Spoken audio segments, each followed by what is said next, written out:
Hello and welcome to another LinkedIn Live with myself, Garth Sharif. And I see that I'm giving the last question of this LinkedIn Live first. Why should we care? What should we care about? Is more the question. And today, on today's LinkedIn Live, we're going into quantum computing. And I'm a big science fiction fan, and I grew up with a bunch of science fiction, Star Trek, Star Wars, but more Star Trek. Star Trek did a lot of stuff with quantum realities and quantum physics. And in that space, it feels like science fiction when you're talking about the word quantum. And there's been movies and TV shows that have played around with that concept, making it feel like is it a real part of physics? It is, and it's not easy to explain. I'm not a physicist here, but I want to give you the breaking news of what Microsoft has done with Mariana 1, and that's the way you pronounce it. It's named after an Italian physicist from 1938. We'll get into Mariana 1 and Ettore Mariana and what this means. A little bit of background on this, just for those. One, I did reference one of my favorite shows of all time, Quantum Leap. Now I have a lot of nostalgia. I know the show has been rebooted, and I think the reboot looks great. I haven't caught it, but it looks fun. But this is the 1989 Quantum Leap with Scott Bakula and Dean Stockwell, and it was a very interesting show. And the idea a lot of times in science fiction with quantum is quantum realities, that you can have multiple states of reality, multiple versions of choices that you make, like sliding doors would be another example, Gwyneth Paltrow, of of the concepts of quantum reality and quantum physics, that multiple things are happening at once. And to be honest with you, that concept is inherent to quantum physics and quantum computing. And we're going to get into qubits and all this stuff. If anybody's a fan of Quantum Leap and Scott Bakula and Dean Stockwell or the new reboot, let me know in the comments, because I thought that show ended beautifully. The concept of the show is that Scott Bakula is involved in a physics accident looking at quantum particles and ends up in different quantum realities where he's inhabiting the lives of other people and has to correct challenges or mistakes so he can go into the next life and eventually find his way home. It's a really interesting conceit, maybe a bit weird, and the final episode is fantastic. So watch the whole thing. It's very resolves itself. It's great denouement to the series. I do need to do this, and this might be a non sequitur. I need to play the Quantum Leap theme song because it has been stuck in my head ever since I connected the Mariana 1 and quantum computing to Quantum Leap. So let me play this for you. This would be very niche if you remember Quantum Leap, but I just thought this was one of the best TV theme show songs or music of all time. Now maybe it'll get stuck in your head. Let's play it. Let's go for maybe 30 seconds.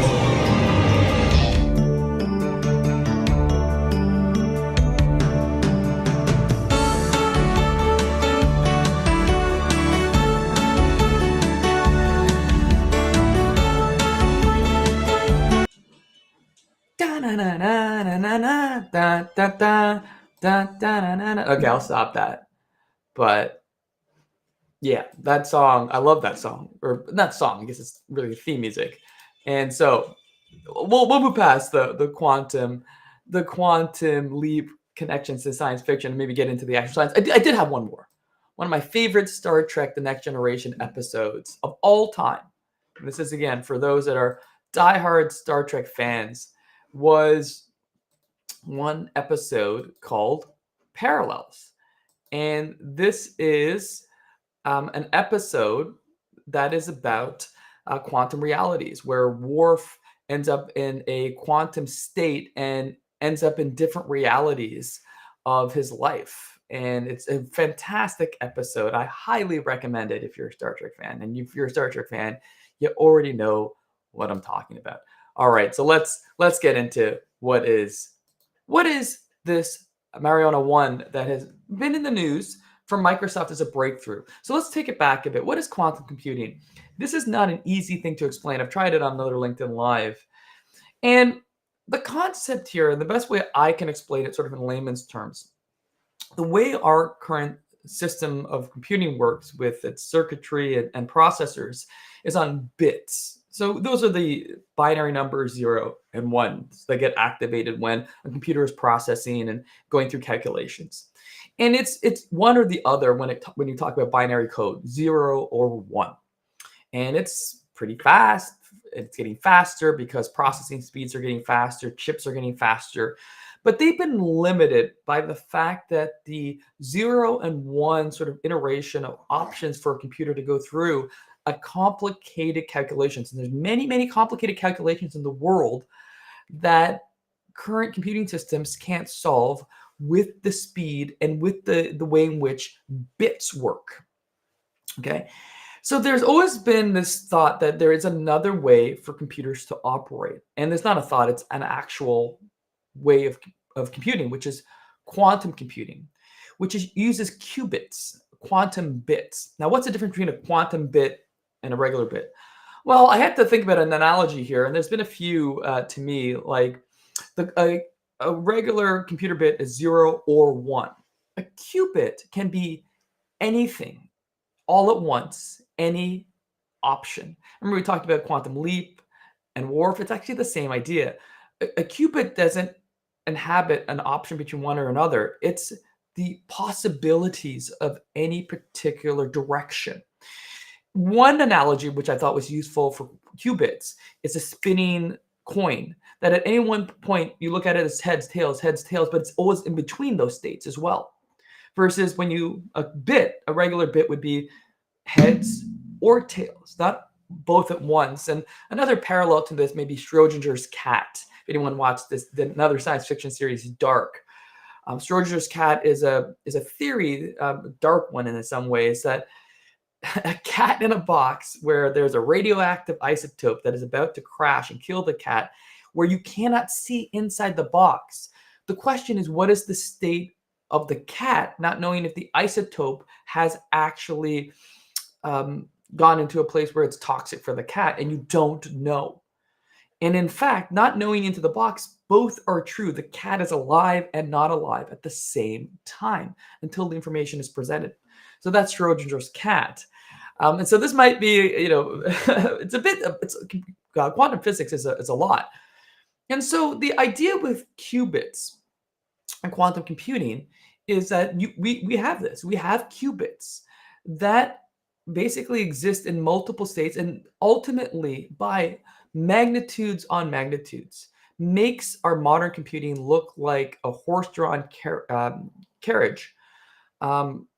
Is just infinitely faster. One of the metaphors is that if you took all the world's computers and made it the size of planet Earth, would that be enough to even compete with a quantum computing working system? The answer is no. So it is a huge movement forward. I mean, I can't even give an analogy. The challenge for quantum computing, though, is that these quantum states, these qubits, are super fragile in terms of being able to work. Error rates, they're affected by external factors, the environment. They have to be held in a very specific environment, and sometimes at near absolute zero temperatures, so these qubits can fire. And it doesn't make it always practical, because the more qubits, just like the more bits on a processor, the more powerful. But if you need a lot of space and there's a lot of errors, will quantum computing be functional enough to be applied in complex problems and industrial problems? And that has been something that has been looked at. And here is one of the companies that looked at it, an apparent breakthrough. Now, I say apparent because anytime something is released, there is a different point of view. And we're going to get into this one. What is this? This is Microsoft's Mariana 1, named after Ettore Mariana, an Italian physicist. And what's so important about this? This news just came out a couple of days ago. What's interesting, Microsoft has been working on this for 17 years. They took a different direction when it comes to trying to solve the instability of qubits on a processor. And they looked at it in a very interesting, a very technical way. All right, it's a very interesting technical way, and it is technical. They looked at it and said, well, if we can achieve a different state of matter for which the qubit can be held on a processor, and I only thought there were 3 states of matter: solid, liquid, gas. There's another one called the Mariana 1. And it was theorized by Ettore Mariana as a physicist, an Italian physicist, that you can have another state of matter. And it's called topography in terms of what type of matter this is, or topological, not topography, topological, a topological state. And this topological state was theorized, but could it actually, and you have to create this state, create atoms to create this state. This is not a state of nature, or a state of nature known to man or humans. And could you create this Mariana 1? And could this Mariana 1 and the idea of this topological state be able to hold qubits, more qubits in a smaller area, a smaller chip, and also be more accurate and faster? And there's all these terms: topoconductor, topological superconductor. So Microsoft has claimed that their Mariana 1 has done this. They've created the Mariana state, the topological state, for which they can load 1,000,000 qubits in a tiny, tiny chip. And it will hold. It will actually be stable, doesn't require as much space as the way quantum computing is currently organized and structured and executed, and is less likely for errors. And this is a huge breakthrough, possibly. And now, again, I've seen some articles that says, is this really something that has happened? Is it sustainable? We need to see more. It was published in Nature as a research paper. So it's getting its full scrutiny. It's going under full scrutiny. It's under the spotlight. And people are looking at it, those in the know, and giving thumbs up, thumbs down, and things in between. But on the surface, it looks like this is a possible breakthrough. And where quantum computing wants to go is to be practical. Quantum computing right now, and the way that qubits are put on a chip, is not practical for a company, cost, space, and also cost benefit wise in terms of error rates and the fragility of these qubits, to actually bring into companies to solve certain problems that only quantum computing can solve.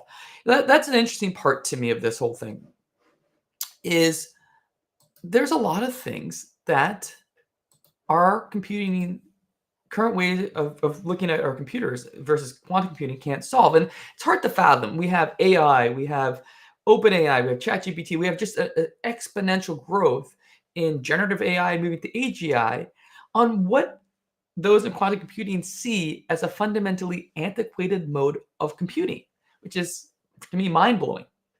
And so this offers the next, not even the next level up, it's almost like a light year up in computing to solve certain problems. And that was the interesting part. Like, what problems can't a computer with our current system, with bits, and the fact that they're still moving in speed with processing speed and chips and NVIDIA and all these chip companies, why can't they solve certain problems? And this is where it's interesting to know that there's a lot of problems in nature specifically that are complicated and they have to be lab tested.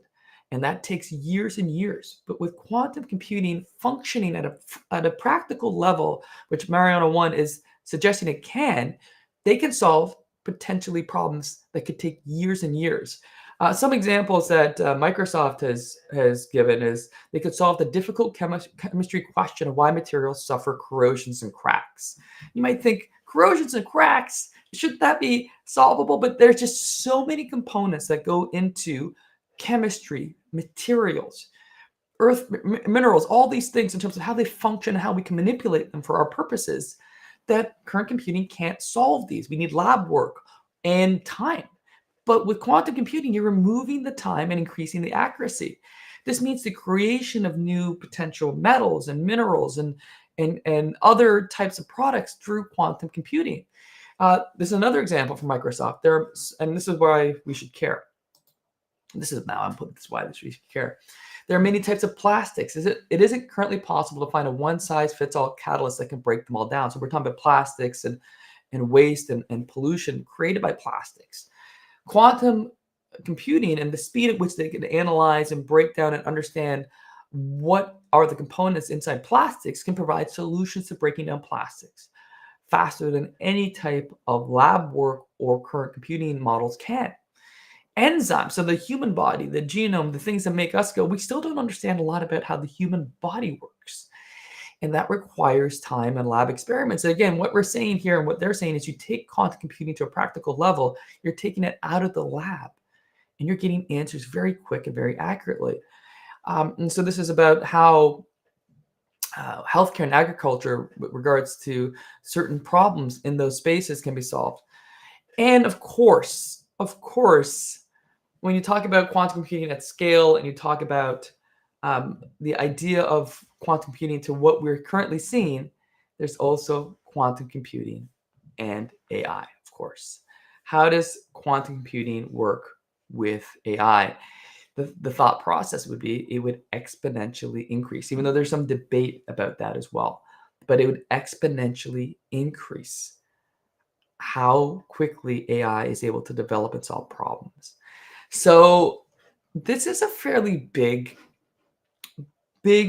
breakthrough. Now, we don't know if this is actually going to result in a breakthrough that's usable. It's still 4 or 5, maybe 10 years away from seeing this on an industrial scale used to solve real life problems.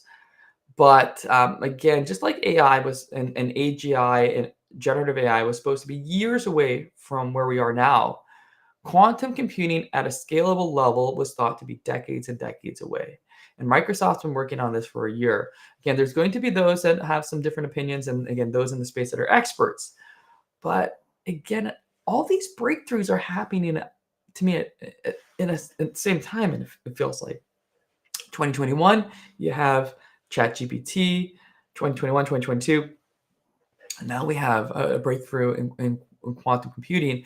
And all of these come together to say we're going to be living potentially in a lot different world with technology than we've ever experienced in our life, for better or for worse. And why should you care? Again, keeping apprised of this doesn't mean that this affects your day-to-day life. Most likely doesn't affect it in any way. But when it comes to your job and the job market and the future of work, these things are really, really impactful. And whether it's next year, 5 years, or 10 years, it will change a lot of the things about how we work and how we see work and how we solve problems. And we're already seeing that with generative AI, and now we're layering on another technology. So wild times. So this is the end of my quantum computing Mariana 1 talk. I mean, it is a very, very technical area, so I'm just keeping it very high level because I'm not a physicist. But again, it's for us to understand to some introductory degree of what this means, because this was breaking news. Let me know in the comments if you watch Quantum Leap, if you watch Star Trek, if you watch Quantum Mania, the Ant-Man and the Wasp, whatever. If you're interested in this stuff, and what you think. It's always interesting to see what people think about this. Again, this might feel a little more distant in terms of technology that's here and affecting our lives, but it's all happening, it feels like, and we'll keep track of this. And just a quick note, as I always do at the end, not always, but for those in the US looking for CPE, I am a NASBA CPE sponsor, and we have an offering of nano courses, and I'll just share this on my screen, through our website right now. These are 10-minute courses, but they do count as credits to your CPE under NASBA. We have 6 of them, but 5 of them, 0.2 times 5, don't need quantum computing to solve that one, is an hour. You get an hour of CPE if you take these courses, and they're for free right now. So if you go to onlinesharifconsulting.com and you type in the code when you register for a course, free CPE Sheriff, you'll have free access to this course. And you can take all of these courses, get an hour CPE. They're also part of bigger courses. So if you want to take the bigger course, we also offer QAS self-study or on-demand courses that are NASBA sponsored through Sheriff Consulting, that is there for you to take a look at. And it's something we're going to do until the end of April. All right, I think I've reached the end of my LinkedIn Live. Again, will there be a Rambo appearance? Our little Papillon? No, he's sleeping at my feet here. I don't want to interrupt his rest period. So this is it. This is quantum computing. This is my reality. I also mentioned on LinkedIn that I hurt my knee. I'm going to the doctor today because I played tennis. Love the game. Love it too much. Overexerted myself. Tore my meniscus. We'll see how bad it is and whether I can get back into the court or whether it's pickleball for me. Please not pickleball. It could be. It could be pickleball for me. I'll have to accept it. Radical acceptance. All right. Till next time, everyone. Take care.